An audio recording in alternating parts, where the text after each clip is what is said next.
Okay, so this week's course is the Woodlands golf course in Baltimore, Maryland. It is just northwest of the intersection of I-70 and I-695, which is the Baltimore Beltway on the west side of Baltimore Beltway and on the north side of I-70.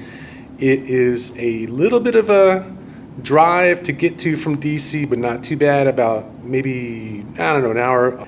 There are quite a few courses in the Baltimore area, and this one I was just kind of thinking about what course I wanted to play in the Baltimore area, because I figured I had to start playing some more Baltimore courses. And so I said, I looked up the courses, and Diamond Rock struck my eye, and I said, okay, well, I'll just go play it.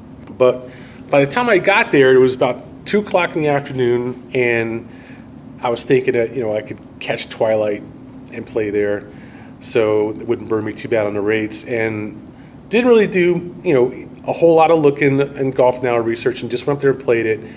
Actually, I kind of should say this: I drove up to the clubhouse, and you could see 2 fairways on the course. One's on the right, and then there's another fairway on the left of the road going to the course. And I looked at the fairway on the right, and I was like, oh God, this looks like some kind of. It was not the most impressive ride to the clubhouse from the main road. Twilight there starts at 4 o'clock on Saturday. This time I got a hot dog and a drink first. Pretty much a nice deli sub shop kind of place, in the side there. They had a nice round area there with seats and stuff for people to sit in and watch TV and eat, and that was great and all. And so I went to the area and got something to eat, and she was, the lady there was plink, plink, plink, plunk, plunk, took the hot dog, put it in a bun, and served it up I got a drink with it. I think it was $10 or $8 for a hot dog. I was like, okay, hot dog, $8 with a drink. I tipped her, and I think it came out to some large number. I can't remember what it was. It was like $10 or something like that. In any case, I had it in like 3 minutes, okay? It was nice grilled beef hot dog, and, sat down and enjoyed it and went out and played to get to the back tees, and I looked out, and it was, hitting down this chute, straight chute, pretty much reminded me very much of the Woodlawn course at Fort Belvoir, very much like that hole where you hit out and there's like a ravine, and you hit, and it comes back up the ravine to the green. It wasn't quite exactly the same, but it was very similar. In this case, the ravine goes up to the green, and the course looked nice and green. It looked much better than the course on the other side, which I assume was Diamond Ridge, and it was, looking at the map. And the only problem I saw, in this case, was that there was a road and a house and stuff right behind the green. So played that hole, went down to number 2, which is just off to the right, and in that case, not only do you have players coming up the fairway right behind you to number 1, you also have the road again to the left, and you're playing a downhill par 3, and it was a nice par 3. But I could get the feeling from this course that it was kind of a lot of hills on the sides of the fairways, a lot of slope, a lot of fair amount of verticality, fair amount of waste, and some long grass, and certainly some woods off to the side. So it did again remind me a lot of Fort Belvoir. A lush kind of green Fort Belvoir, but still. And so fine, played the 192-yard par 3, and then the next hole was past that. I followed the cart path. And I'm going to say this: you have to be careful here, because the next hole in front of you, the tee box in front of you, is actually 18. If you play 18, it takes you up behind the clubhouse, and you see this really gorgeous looking par 3 over a lake and stuff. But that's actually Diamond Ridge. You don't want to play that hole, go past that hole, and play number 3, which is on the left side around. And it actually is a sign there, but it's kind of like if your eyes are locked on the tee boxes, you'll play 18. And that's what I did. I played 18. So in this course, I played 18 twice. And that's why if you look at the pictures on the end of the list there, you'll see 18 on the shot of the green, where there's 2 carts on one of the shots and no carts in the other shot. And that's why, because I mixed the 2 shots, because I took them from 2 different places on the fairway, because you can't see the slope off to the left on the first shot I took, which was at the top where the cart path is, but you can see it on the second shot I took, which is on the left. and you can see that cutout slash divot round on the side. Now, at this point, I'm playing 18 and I'm thinking, oh, now we got something more like forest greens.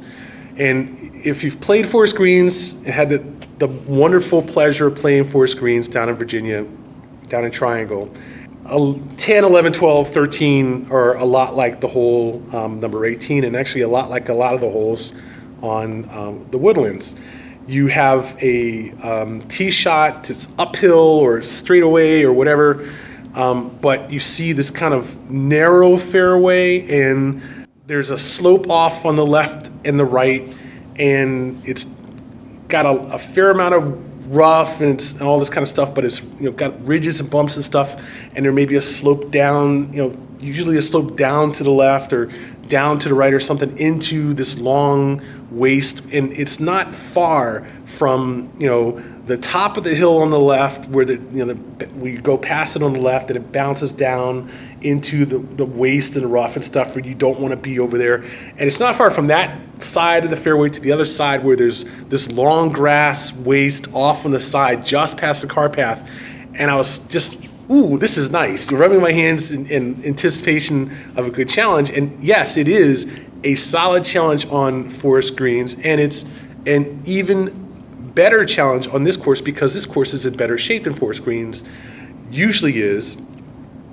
It's not as wide as forest greens usually is, and if you've ever played forest greens, and I've played forest greens quite a few times, it's a very tricky shot to play these kind of fairways because it's very easy to over-rotate on your irons and pull the shot off to the left or get under your drives and cut them off to the right up in the trees.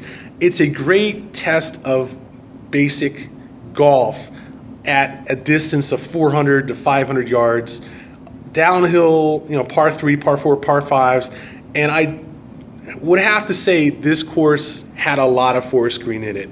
But it wasn't just forest greens. If you go play the par, the next number 3, and there's a crescent right and stuff, and 3, 4, 5, 6, 7, 8, 9, all these all the holes were very reminiscent of not just forest greens, but also for Andrews Air Force Base on the West Course, a lot like that. Forest greens, a lot like that.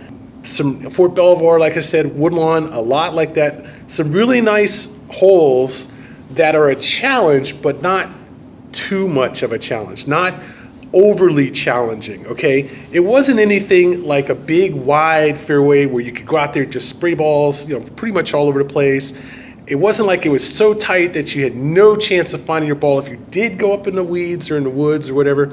It was a good mix. It gave you some ways to add strokes, but you kind of had to work hard to lose your ball. And the cool thing about this course is once you get your driver down, pretty much everything after that is irons, medium to short irons into the green. There are some holes. There's one hole that's 592 par 5.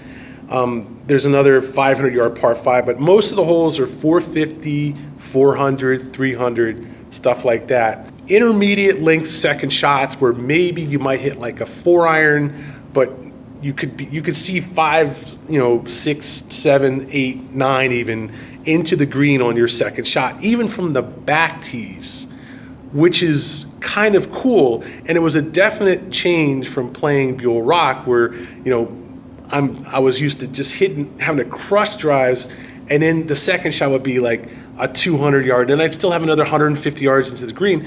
Usually on this course on Woodlands, it's like, okay, you hit a good drive, you're looking at a 3, 4, 5, 6 iron into the green, and if you miss that, there's a decent amount of rough around, and yes, some swales and stuff around the green and so forth. And even the greens had swales. There's no question that there were, swales and stuff on the green, but it wasn't like the greens were lightning fast, especially they were a little bit damp. They weren't lightning fast. They were fast enough, but not lightning fast.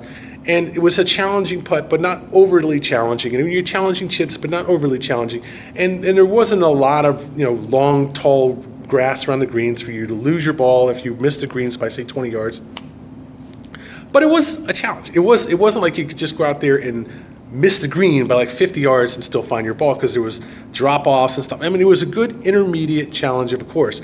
The course is a 7,000-yard course from back tees. It's slope 135, And this, to me, is exactly what a 135 slope should be.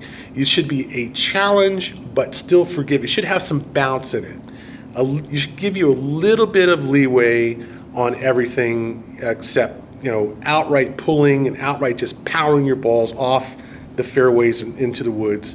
And that's what this course was. I thought this course, I gotta say, halfway through this course, and I was tempted to just give it an A, outright. No, there's no really good views. No, it isn't really long. No, it's not like there are no houses on the course. No, it's not like it's incredibly interesting of a course. You do see some repetitiveness in the par fours, certainly. But what it is a good, solid course. It's a very good, solid course in terms of giving you a good shot off the tee, not like a big wide shot like a lot of courses, but a good 5 to 10 degree shot off the tee, especially from the back tees, and not that much more from the forward tees. Some kind of carry, some kind of uphill, some kind of waste running along the sides of the fairways. Like I said, some peril, some toughness, some difficulty, but not brutal, not like, unforgiving. Okay, you gotta have everything in play. You gotta hit all your shots perfect, or you're gonna lose the ball. Not like that at all. Not like it's so long that you would have to be almost a tour player, at least a pro or a good amateur, a low amateur, to hit the greens, anywhere near regulation, even +1, +2. Not like that at all. It was a good, solid challenge. I would have to say this course was one of the best of the 135 courses that I've ever played. One of the best courses in that slope range that I've ever played. And there are quite a number of 135 courses in the DC area, especially, Baltimore, when you combine Baltimore, Virginia, and DC. There are quite a few 135 courses. This was right up there with the top 3 of them that I've ever played. It was in great shape. For what it was, the sand traps were all white powder sand, beautiful sand traps. Although they weren't really big, the rough was nice 3-inch rough cut, well cut. Although it wasn't really deep, it wasn't deep enough for you to lose your balls. It wasn't deep enough, to drag clubs too much. It was just a good challenge. Nothing brutal. Nothing, outrageous, which is going to cause, a beginning intermediate player a lot of trouble. Just something of a challenge, and good, solid challenge of golf. And I think this was one of those courses where you really kind of get on it and you think, if you're halfway decent, you think, I should be playing par on this course. I should be at least bogey on this course. And this is one of the things that kind of hit me, and I started really sweating my short irons, my approach shots and stuff. And like every time I missed an approach, I was like, damn it, I can't, And I was having trouble on the backside with my first approach shot. There's one hole I hit where I literally hit 8, I think I had an 8 on a par 4, and I had a nice drive, had a nice second shot, 210 yards into the 150-yard marker. So I had an 8-iron in my hand, and I'm like 100 yards out, and it was a swell down and a swell back up and stuff. And I'm like, all I got to do is drop this on the green and 2-putt, and I've got a 6 or something like that. And so what I ended up doing was I hit 4 consecutive 8-iron chips, each one going 45 degrees offline down the side towards the woods. I was just, because every time I started thinking about my score or what I should have hit on this hole, I blew my approach shots. My short irons were just not there on this course when I played it. And once I got my drive and my longer irons working, once I warmed up, then my score came down, and I sort of held on my 18 on the front side. I said, all right, I think I can do it all right on this course. And the second side, it was just blowing up. I blew up through 5 holes, and then I just said, that's it. I'm not going to worry so much about trying to hit precision chips. I'm just going to swing freely, take my swing, take whatever happens, and go from there. And I did that, and I got at least 2 or 3 holes where I hit a decent, approach iron, 8 iron, 9 iron, 7 iron, whatever. Got to within 10 yards of the green, chipped on. One time I like, okay, fine. I was just short of the cart path on the right side, chipped on, and those bumps and swales that you see around the green are really good for bouncing shots off of it. I've played that way a lot of times because I don't have a backspin shot, so I'll bounce a shot off the sides of the hills and bounce up over the top, and it'll trickle down on the backside.